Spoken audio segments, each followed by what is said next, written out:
बासुगाव गुदि बर' थुनलाइ आफादा बर' थुनलाइ जोनोम सानखौ फालिनो थाखाय जोङो बे बासुगाव गुदि बर' थुनलाइ आफादनिनो बेन्दोङाव थानाय दलाफारा गामियाव जोङो दिनैनि बे बर' थुनलाइ जोनोम सानखौ फालिफैदों। बे जोंहा बिदिनो गिदिङै गामि गिदिं जोङो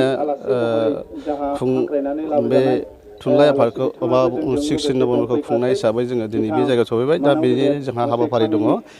फिरफिला उरायहोनायनि हाबाफारिया दा जोब्बाय आरो मुंख्लंफोरनो जोङो बावनाय हाबाफारियाबो जोबलांबाय।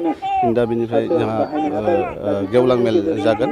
बे गेवलां मेलाव जोंहा बासुगाव गुदि बर' थुनलाइ आफादा मोनसे सिगांनिफ्रायनो होबोबाय थाग्रा बायदियै बर' आयदाजों बा बर' बिजोंजों फरायनाय फरायसाफोरनो जायफोरा सेथि थाखोआव उथ्रिसारनो हादों बिथांमोननो जोङो मोनसे मान बिलाइ गथायनाय हाबाफारि दङ आरो जों होबोबाय थायो। आरो बेजोंनो लोगोसे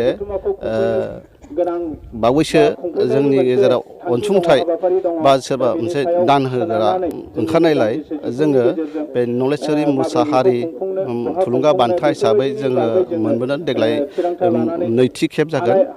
बे नैथि खेबखौ होनो थाखाय जोङो दिनैहाय थांखि दंबावो।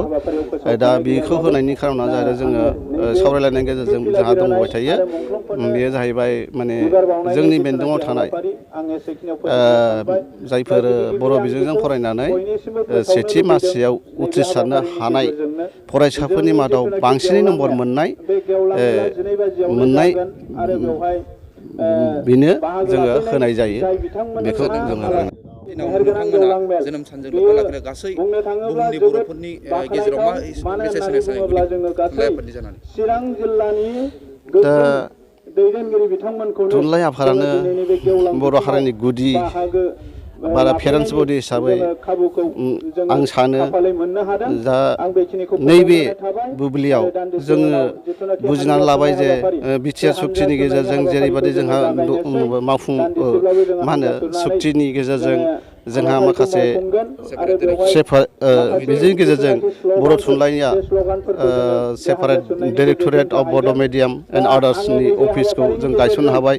ओमफ्राय लोगोसे अफिसियेल एस'सियेट लेंगुवेज बेखौबो जोङो मोनफुंनो हाबाय। आरो बिटिसि सुक्तिनि गेजेरजों माखासे ओइथ सिडिउलाव जोंहा बर' रावखौ माने जिखौ ओइथ सिडिउलाव जोङो गनायथि मोननो हाबाय।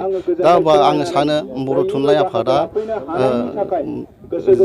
बर' थुनलाइ आफादनि दाबिनाया जेबो गैला होनना सानो। दा बेखौ मावफुंलांनायनिसो हाबाफारि दंसै। जौगालांनायनि बोरैहाय जोङो मावफुंलांनो हायो। जेरैहाय जोङो अफिसियेल एस'सियेल लेंगुवेज जादों होननानै जोङो बेखौनो रंजाथाव नङा। जोंहा मावनायनिसो बाथ्रा। जोङो रावखौ दिनैहाय गोसार होनोबा बा गुबुन मानसिफोरनि माबायाव सोना होनो नागिरदोंबा जोंबो बर' रावखौ बाहायबाय थाथारनांगोन। आरो अफिसावबो जोङो बेखौबो रायलायनांगोन, एप्लिकेसन होनांगोन। बेफोरबासो जोङो मावफुंलांनायनि थांखि जागोन। आरो जेरैहाय डिरेक्टरेट जोंहा सेपारेट डिरेक्टर मोनबाय, बेबो जोङो बेखौल' मोनबाय होननानै जोङो ओरैनो जिरायना थाबा जानाय नङा। जोंहा बेवहाय भेन्सार स्कुलनि खोथा दङ, फोरोंगिरिनि समस्या दङ, बिजाबनिबो हांखोनिबो सोदांनांगौ दङ। जोंहा बेफोरखौ जोङो मोनसे थि खालामनानैबाबो जों मावलांबाय थानांगोन।